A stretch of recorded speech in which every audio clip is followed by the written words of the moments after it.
Hello, welcome to my YouTube channel. In this video we tell you why was India partitioned.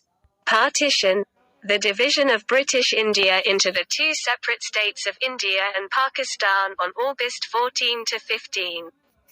1947 was the last-minute mechanism by which the British were able to secure agreement over how independence would take place.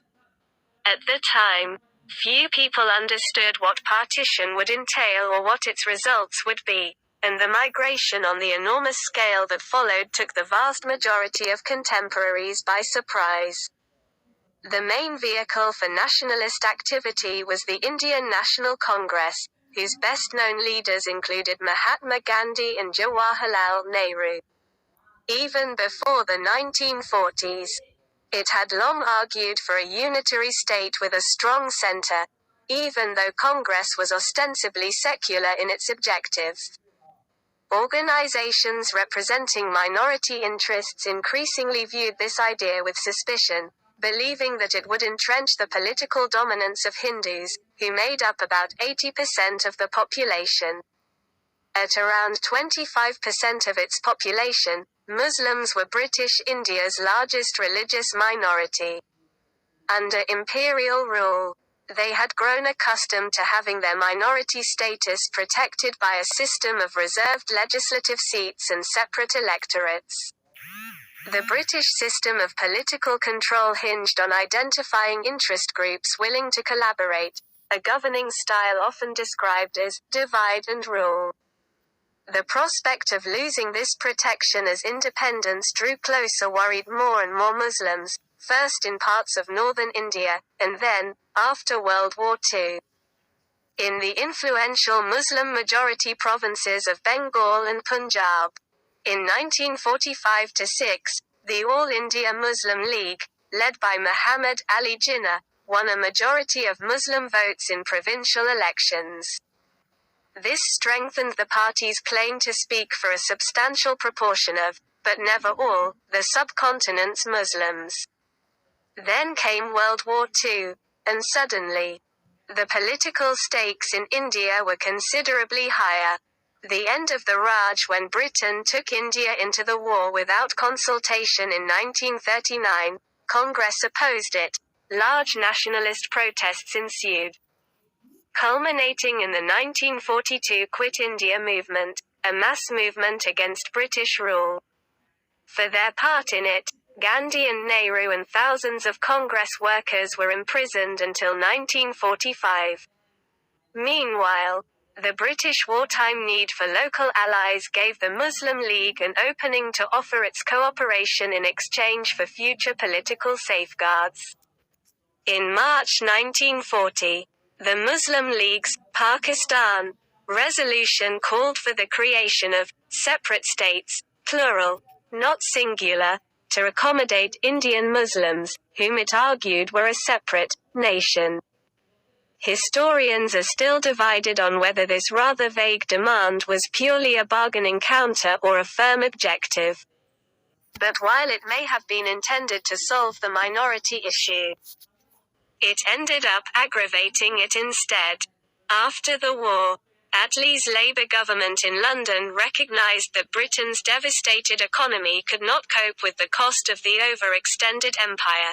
An Act of Parliament proposed June 1948 as the deadline for the transfer of power, but the mission failed to secure agreement over its proposed constitutional scheme, which recommended a loose federation. The idea was rejected by both Congress and the Muslim League, which vowed to agitate for Pakistan by any means possible. All the while, communal violence was escalating. In August 1946, the Great Calcutta killing left some 4,000 people dead and a further 100,000 homeless.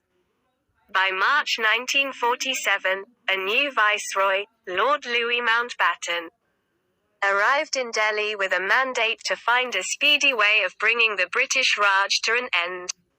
On June 3, he announced that independence would be brought forward to August that year.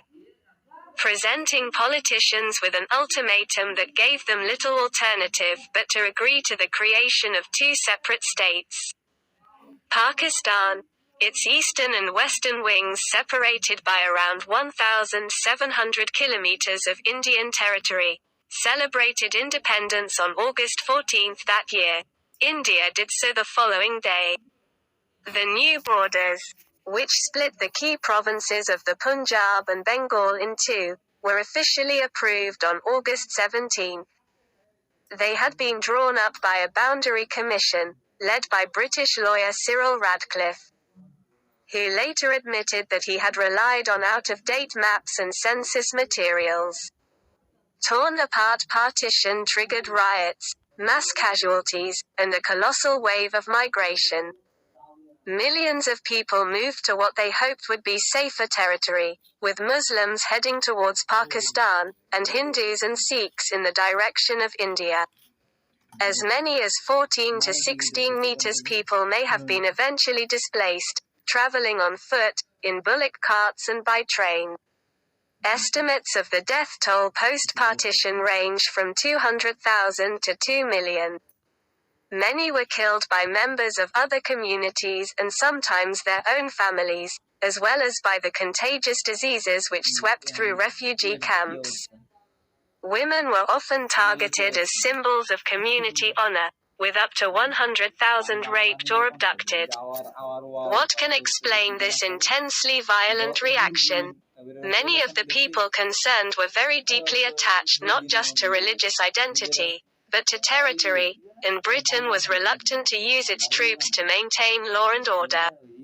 The situation was especially dangerous in Punjab, where weapons and demobilized soldiers were abundant. Another unforeseen consequence of partition was that Pakistan's population ended up more religiously homogeneous than originally anticipated.